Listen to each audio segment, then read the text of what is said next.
তাহলে আপনার বাচ্চা যদি মসজিদ ও মক্তব্য হয়, তাহলে আপনার বাচ্চা যখন শিখবো তখন আপনার বাচ্চার দ্বারা আপনি উপকৃত হইবা।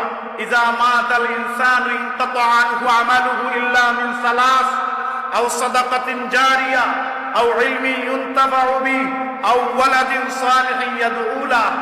যে মানুষ মারা যাওয়ার পরে তার আমলের দরজা বন্ধ হয়ে যায়, তিনটা আমলের দরজা খোলা থাকে। আও সাদাকাতিন জারিয়া, সাদকায়ে জারিয়া, মসজিদ মাদ্রাসার দান সদকা করা করেন। আও ইলমিন ইউনতাফাউ বিহি, উপকারী ইলম।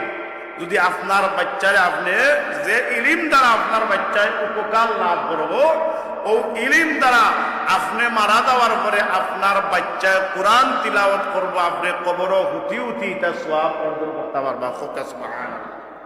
তাইলে হাত জোর করিয়া কইয়ার আপনার বাচ্চারে আপনি স্কুলে পড়াতে অসুবিধা নাই, আপনার বাচ্চারে আপনি ইউনিভার্সিটি পড়াতে অসুবিধা নাই, আপনার বাচ্চারে আপনি কলেজে পড়াতে অসুবিধা নাই, কিন্তু মক্তবর যে শিক্ষাটা আছে ও শিক্ষার দিককে আপনি একটু গুরুত্ব দেখা।